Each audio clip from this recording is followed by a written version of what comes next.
Hello everyone, कैसे हैं आप लोग। एक बार फिर से वेलकम है आपका टीच मी क्लाउड के यूट्यूब चैनल पे। और guys, I am Manjeet Rawat, your online instructor. So एक बार फिर से वेलकम है। आज हम बेसिकली बात करने वाले हैं AWS सोल्यूशन आर्किटेक्ट की। लास्ट वीडियो की अगर हम बात करें तो हमने आपको RDS बताया था कि आप अपने AWS पोर्टल के ऊपर किस तरीके से RDS सर्विस को इंस्टॉल करते हैं, कैसे उसको क्रिएट करते हैं। बट अभी ये इस पर्टिकुलर वीडियो में हम आपको डिस्क्राइब करने वाले हैं कि किस तरीके से उस RDS सर्विस को अपने ऑन प्रोमाइसिस के SQL डेटाबेस या जो भी आपने MySQL, माइक्रोसॉफ्ट एसक्यूएल या जो भी डेटाबेस आपने कॉन्फ़िगर कर रखा है, किस तरीके से हम ऑन प्रोमाइसिस के डेटाबेस को क्लाउड पे ट्रांसफर करने का काम करते हैं।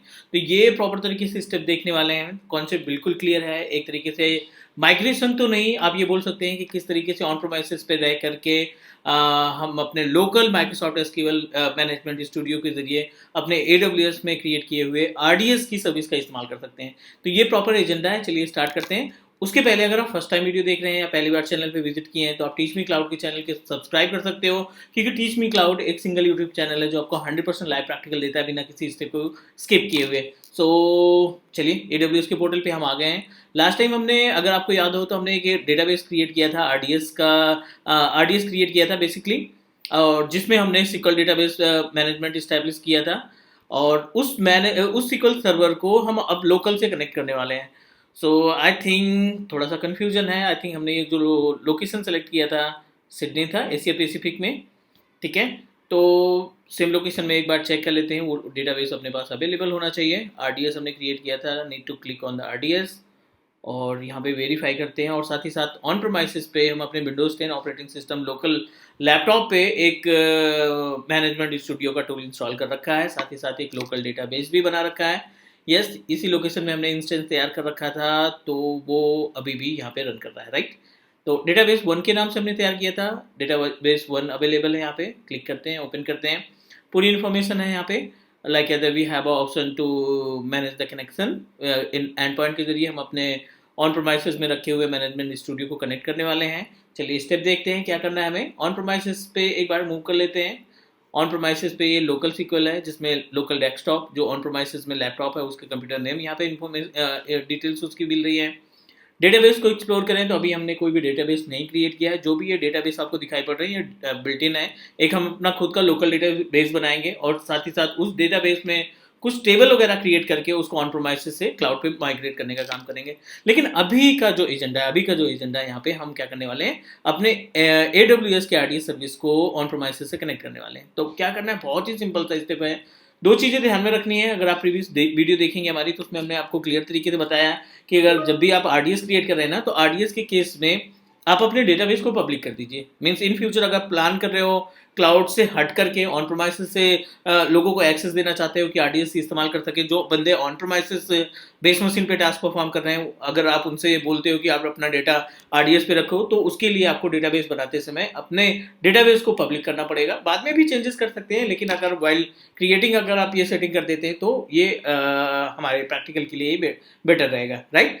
कुछ भी नहीं करना है आपको। डेटाबेस ओपन करने के बाद आप देखिए यहाँ पे एंड पॉइंट है ना, इस पूरे एंड पॉइंट को आप कॉपी कर लीजिए, राइट। इस एंड पॉइंट को कॉपी करने के बाद ऑन प्रोमाइसिस पे जो मैनेजमेंट स्टूडियो है उसको ओपन कराएंगे और यहाँ पे क्लिक करेंगे ना, तो कनेक्ट का ऑप्शन आ जाएगा। As we know that, simple सा कनेक्ट का ऑप्शन यहाँ पे क्लिक कर देंगे। लेट मी चेक,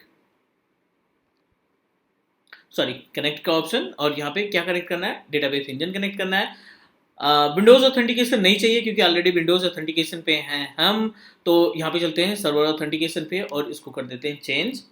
यहाँ पे कर देते हैं अपने जो भी हमने अभी एंड पॉइंट कॉपी किया है उसको हम पेस्ट कर देते हैं। पेस्ट करने के बाद जो यूजर आईडी और पासवर्ड उस टाइम पे आपने कॉन्फ़िगर किया था, उस यूजर आईडी और पासवर्ड को यहाँ पे मेंशन करना पड़ेगा। तो बाय डिफॉल्ट एडमिन और जो पासवर्ड था वो हम यूज़ कर लेते हैं। थोड़ा सा कन्फ्यूजन है, मे बी कि हमें चेक करना पड़े या रीसेट करना पड़े पासवर्ड, तो वो भी एक प्रैक्टिकल हो जाएगा। क्योंकि आई थिंक ये हमने लास्ट वीक क्रिएट किया था, तो थोड़ा सा कन्फ्यूजन है यूज़र आईडी और पासवर्ड से लेकर। यूज़र आईडी तो ऑलमोस्ट हमें लगता है सही है, बट पासवर्ड का थोड़ा सा पंगा हो सकता है।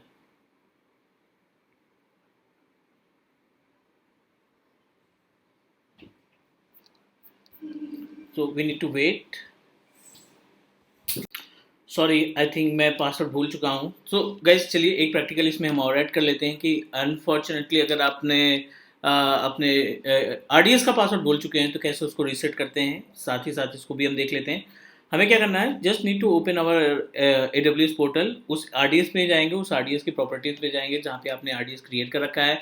तो ये अपने पास इंस्टेंस यहाँ पे देखें तो just need to open our RDS, ये अपने पास RDS की इन्फॉर्मेशन है।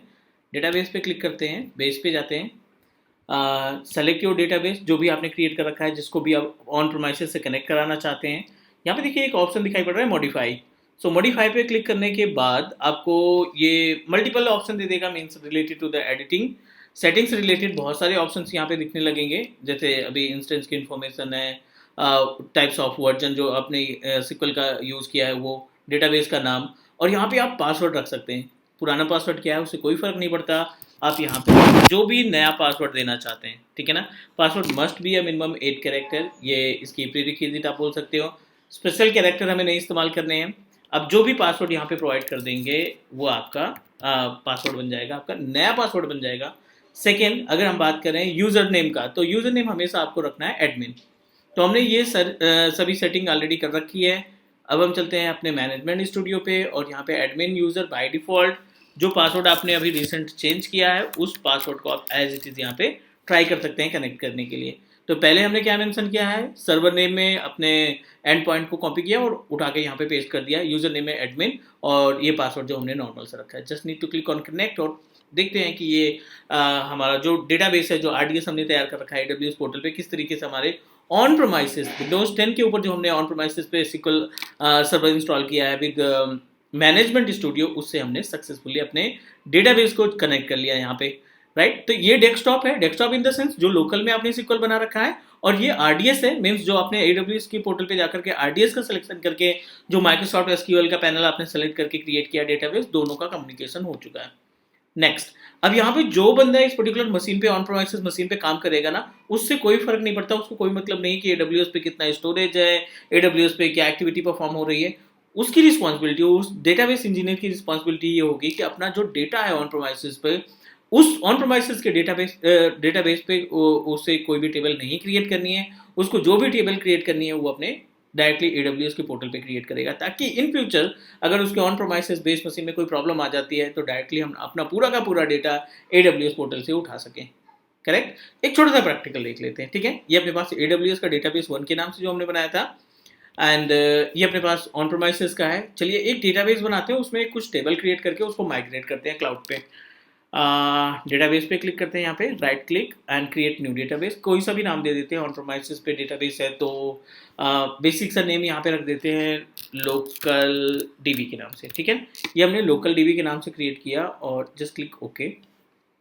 एक फ्रेश डेटाबेस बनाया हमने ऑन प्रोमाइसेस पे लोकल DB के नाम से, बट अनफॉर्चुनेटली इसके अंदर कोई टेबल्स नहीं है। तो आप क्या करेंगे, यहाँ पे टेबल वाले कॉलम पे जाकर के ना एक छोटी सी टेबल क्रिएट कर लेते हैं ओनली फॉर द आइडेंटिफिकेशन, क्योंकि अगर आप डेटाबेस से रिलेटेड हैं तो डेफिनेटली आपको सारी चीज़ें अच्छे तरीके से पता होगी।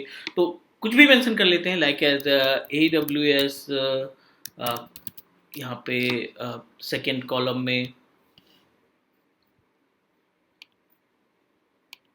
ठीक है, यहाँ पे सेकेंड कॉलम में ऑनलाइन क्लास, ठीक है ना। एंड नेक्स्ट अगले कॉलम में बिकम क्लाउड एक्सपर्ट, ठीक है। वो आप टेबल में जो भी ऐड करना चाहते हैं आप अपने अकॉर्डिंग रख सकते हैं। ये सभी मेंशन करने के बाद हम क्या करने वाले हैं, इस टेबल को कर देंगे save. So just need to click on save button. यहाँ पर टेबल का नाम दे देते हैं लोकल टेबल, ठीक है, क्योंकि हम ऑन प्रोमाइसेस पे बना रहे हैं तो लोकल टेबल नेम यहाँ पे मेंशन कर देते हैं। एंड जैसे ये लोकल टेबल सेव होता है हम अपने क्लाउड की तरफ मूव करेंगे। dbo.local टेबल जो अभी हमने क्रिएट की है वो सक्सेसफुली यहाँ पे अवेलेबल हो गई है।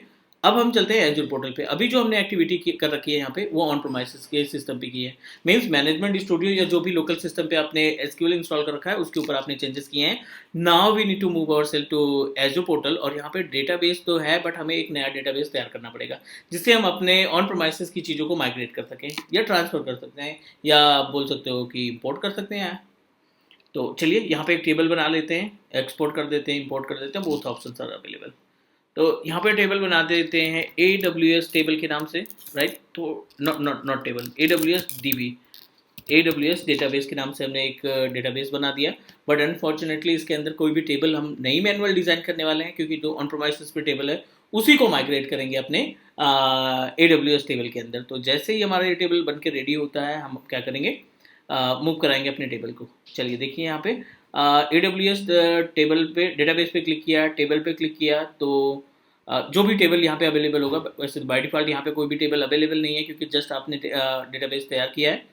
So what I am going to do, just जो अपने पास लोकल डीबी है ना, इस लोकल डीबी के अंदर जो ये टेबल है इसको हम माइग्रेट करना चाहते हैं, राइट। इसको उठा करके यहाँ पे ले आना है, करेक्ट। एक छोटा सा डेमो है, बट आप रियल इन्वायरमेंट के केस में जाहिर सी बात है हज़ारों टेबल होगी, हज़ारों डेटाबेस होंगे, तो मेथड अगर हमें पता रहेगा, कॉन्सेप्ट क्लियर रहेगा, तो डेफिनेटली हम चीज़ों को इन्वॉल्व कर सकते हैं, चीज़ों को अपने हिसाब से मैनेज कर सकते हैं।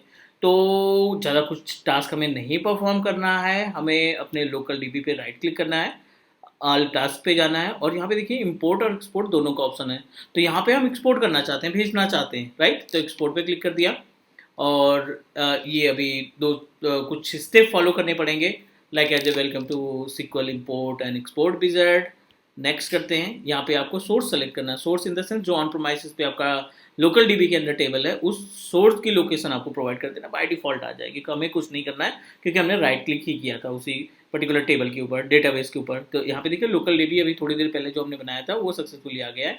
नेक्स्ट करिए, अगला ऑप्शन है डेस्टिनेशन सेलेक्ट करिए आप। तो डेस्टिनेशन सेलेक्ट करने के लिए आप यहाँ पे क्या करेंगे, सर्वर नेम को कॉपी करेंगे, यूजर नेम और पासवर्ड प्रोवाइड करेंगे। तो एक बार सर्वर नेम फिर से कॉपी कर लेते हैं।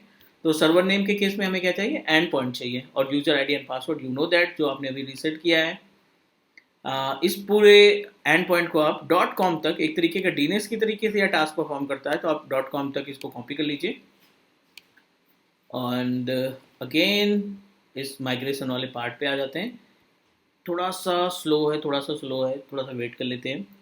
और इस पर्टिकुलर पैनल पे, सर्वर वाले पैनल पे, जहाँ पे सर्वर नेम की इन्फॉर्मेशन दे रहा है, वहाँ पे हमें क्या कर देना है, चीज़ों को पेस्ट कर देना है। पेस्ट करने के बाद ये यूज़र आईडी एंड पासवर्ड, ये दोनों हाईलाइट हो जाएंगे, एंड हाईलाइट होने के बाद इसमें हम user ID and password mention करने वाले हैं। जस्ट Ctrl+V, ठीक है। यहाँ पे हमने एज इट इज जो एंड पॉइंट कॉपी किया था पेस्ट कर दिया।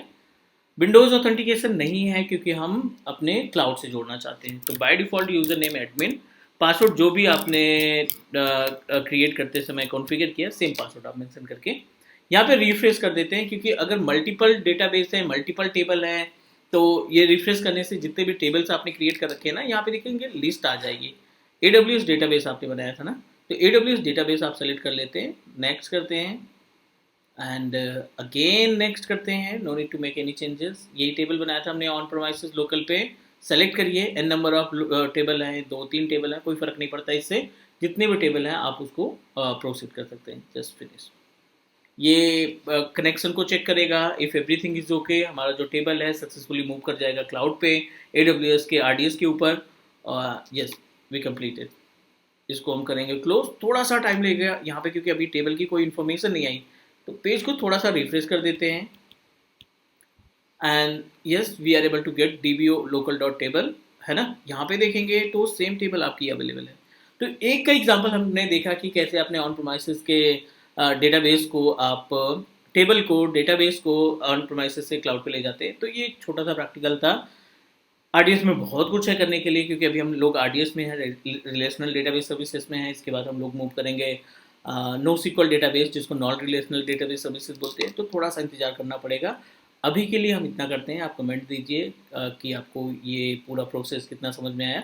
Try to perform entire task by self. आप जब तक प्रैक्टिस नहीं करेंगे, चीज़ें थोड़ा सा डाउटफुल में रहेंगी। अगर आप खुद से प्रैक्टिस करेंगे तो जो डाउट रहेंगे वो आप हमसे डिस्कस कर सकते हो कमेंट के थ्रू। डन करें। आज के लिए इतना, नेक्स्ट मिलते हैं अगले वीडियो में। Take care guys, bye bye.